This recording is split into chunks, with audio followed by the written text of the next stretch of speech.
Pour la première fois dans l'histoire, un projet mené par l'Afrique du Sud a été sélectionné en tant que charge utile de la mission lunaire chinoise Chang'e 8. Ce partenariat marque un énorme bond en avant pour les ambitions spatiales du continent et un nouveau chapitre dans l'exploration lunaire mondiale.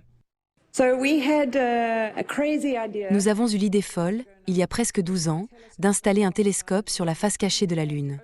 Plus de 33 ingénieurs et scientifiques ont donné de leur temps et de leur énergie au cours de ces 10 dernières années, sur la base du volontariat. Des industries comme SARAO, l'agence spatiale sud-africaine, ont ensuite rejoint d'autres agences spatiales africaines, ainsi que des institutions et des scientifiques. La mission Africa to Moon est dirigée par Carla Mitchell et Adriana Marais, deux femmes qui assurent la présence de l'Afrique dans l'espace. La mission Africa to Moon est une initiative visant à faire atterrir le premier radiotélescope de conception africaine sur la Lune. Et ce projet est en train de se concrétiser grâce à un partenariat avec la Chine.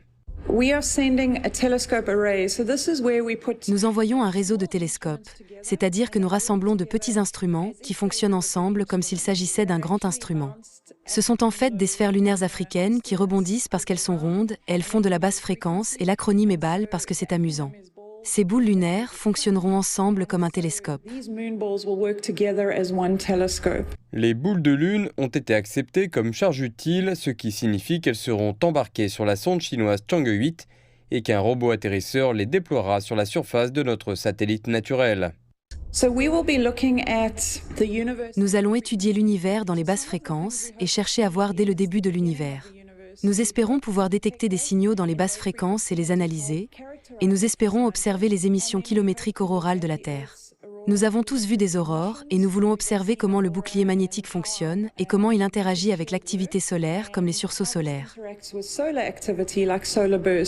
Le projet Africa to Moon, qui s'inscrit désormais dans le cadre de la Station internationale de recherche lunaire de la Chine, reflète les années de détermination et les efforts de dirigeants tels que le Dr Adriana Marais, que beaucoup considèrent comme une force motrice pour l'Afrique dans l'espace. C'est un moment très important pour l'Afrique et pour le partenariat avec la Chine en cette période très excitante pour toute la planète en matière d'exploration spatiale, alors que nous nous préparons à avoir une habitation humaine permanente sur la surface de la Lune. Mais cette mission n'est pas qu'une affaire de science. Il s'agit aussi d'inspirer toute une nouvelle génération de rêveurs à travers l'Afrique. Nous avons presque un demi-milliard de jeunes en Afrique et nous voulons les inspirer, leur dire qu'il n'est pas nécessaire d'avoir beaucoup d'argent, qu'il suffit d'avoir un rêve, qu'il faut être prêt à travailler dur et qu'il est possible d'aller sur la Lune. Une partie de ce projet ne consiste pas à collecter de l'argent. Il s'agit de collaborer, de montrer que si nous travaillons ensemble, nous pouvons y arriver. Du Cap à la Lune, la mission Africa to Moon transforme une vision audacieuse en réalité. Elle part d'un rêve, certes, mais elle est alimentée par la science, renforcée par des partenariats et animée par la conviction que la place de l'Afrique est aussi dans l'espace.